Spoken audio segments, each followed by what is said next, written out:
So, Tanya, culture camps, we started out, the origins were, there was my uncles. I was sitting there with my uncles just out right by here by the lake. And we were discussing about how we were seeing our lodges. And then when we went to our lodges, we were starting to see people weren't, there weren't hardly any oskâpêwisak.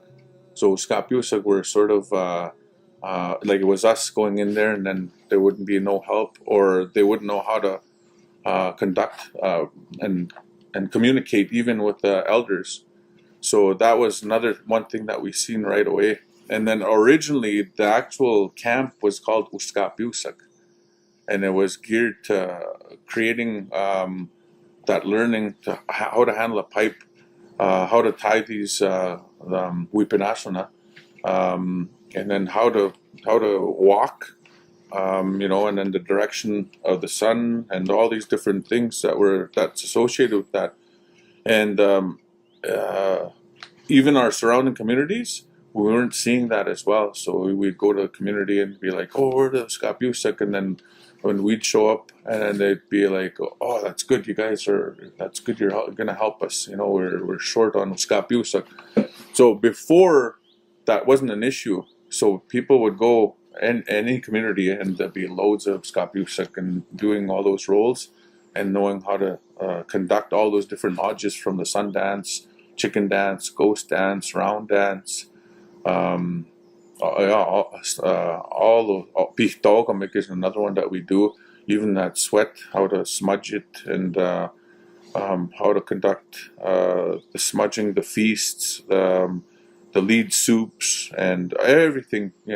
All of them are all different, and so that was the main focus, was to create them. And then secondly was, of course, language was associated with that, because there was also that, like these elders, the old guys, and a lot of them aren't with us anymore, but they would be trying to communicate with these young guys, trying to teach them, and there was already a communication block there. They just couldn't connect. So that was also like, we couldn't say, "Oh, we can teach oskâpêwisak," but then one elder said at a chicken dance, this was here at Moody Lake, and he said, he was talking to everybody in there. He said, "Who's going to sit in these places to communicate with our ancestors in the future? We have to take this seriously about our language now." And that was like 15 years ago. And that old guy's still around, thank goodness. But he already noticed as an elder sitting over there about the importance of that language.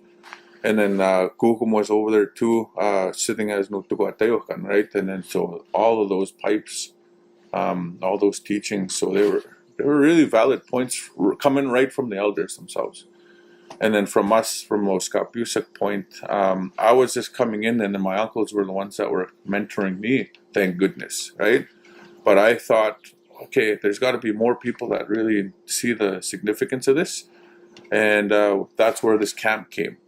And then 2005, First Nation University of Canada gave us a chance, and they said, "Why don't you teach teachers how to do this, how to take people out?" Because out of my uncles, like I've got like expert fishermen, and they know the pipes and the teachings and the lodges, but also the medicines and some of the edibles. One of them's a great hunter. And then I also had like my mom and dad that were there. My grandma and my grandpa were still around, and so they were really. It's a community-driven, family-driven camp, and all of them have a lead. They always take a lead. Whoever comes here, it'll change the program up. Like if I have one of the fishermen or somebody that knows how to make rattles, boom, something's changed. If I have a medicine person that I know that likes to do medicines, the program's changed again, right? So it's always adapting, and we've had special interest groups. We've had all girls. We've had traditional parenting workshops. We've had people like Darlene O'Shea, Jerry Saddleback here, Lillian Gadwa, Janet Fox, leading all those traditional parenting workshops. And then also, of course, adding to our own elders here, special mention to Elder Piasiwin, Kapiawasiwin is his real name. And then Harry Blackbird, that's the guy that had given us a whole bunch of knowledge and direction and guidance. Barry Hennique as well. He's come in of late, and he's shown us a lot of different ways we can take this camp, like archery, canoeing, and then Aaron York, who's an expert canoe builder. He's shaped us, and he continues to shape us, even though he's out east. And then the birch trees, the love of the birch trees, Atayukyun, the sacred teachings. There's people like out there that are like Wilford Buck that look at the night sky and tell the stories. Jimmy Ochis does all those different teachings, teepee teachings. And then all the different people that are out there like giving us a chance. Also, these little ones.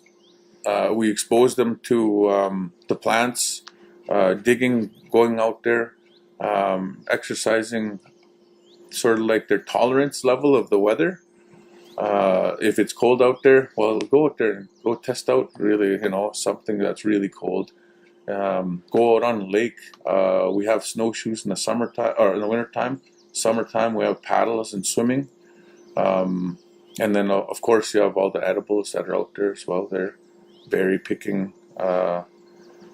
So one of the things is our motto is teachings from the land. So Mamo Okawi Mao, and people say that's like Mother Earth. Mamo Okawi Mao is you see that one, Mamo Okawi Mao, and then Mamo Okawi Mao, Mother Earth, the mother of everything, and then also the teachings from the lodges. All these different grandmothers and grandfathers that sit all around us. I've seen that in New Zealand where it was successful. They were talking about mountains, sacred mountains. They were talking about the ocean beings. We have that here too, like the sun, Mother Earth, of course, the grandfather wind, the thunder beings, the four-leggeds, the flyers, the rock. All those are relatives. Wagutu is what we call that. But when we're out there, those are the ones that are teaching us. So really, we should never ever be lost, as they say. But we need to get out there to actually start understanding who's who. These trees, not only the birch, but mitos, the white poplar. Why do we use the white poplar in all our lodges, right? How come the grandmother willow gave her life for us to use in our sweats, right? And then there's a story behind that. There's also a bird that's going to be coming, two of them. One of them's that woodpecker, and then one of them's that robin. So those two are sacred birds as well. And there's stories behind why they're sacred too. And we still do trapping. But we trap for food, but also for stuff that we wear in the wintertime. And in the summertime, we harvest our moose and our deer and our elk, and then we process all that food for us in our camps, and then also the medicines that we harvest. But also we tan the hides for beadwork, but also the drums and rattles. So there's all these different things. We got it down to like daily activities, because you can be out there every day doing stuff, learning about our sciences, our maths, our ways of knowing why we're here. And there shouldn't be a bored day. Like I don't like that word, but I'm bored. No, there's lots of stuff to do, So, and then of course, even just the dogs, implementing them 9 years ago was amazing. We started out with a really small kennel, and now we've got enough that we can bring in a school and everybody can take a ride. Not only ride, but then drive your own team and then understand the dynamics of this team. Sometimes a leader will get tired, and then you can switch that, and then this unexpected leader in the back will pop up, and then that one will take you home. And it doesn't matter if it's a female or a male, they're both just as strong. It's really amazing to see sort of like the dynamics of how their characteristics, their spirits, and their energy that they bring to the camps. They do their own type of healing too. I've seen people with disabilities, and I've seen people with special needs start talking to these dogs, and I don't know, it's just magical just to see them come out of their shell. People that are like, there was one little girl here that was here yesterday. She was really shy at first, didn't want to, and just her being with the dogs, boom, she's just like family today, and she's family. So that's the magic of these dogs, and I've seen this time and time again. That's why it's like, just wait till this little girl sees the dogs, let her, and then it popped her out of her shell, and now she's out there with the little ones, enjoying herself, and then hopefully she'll run her own team today. Yeah.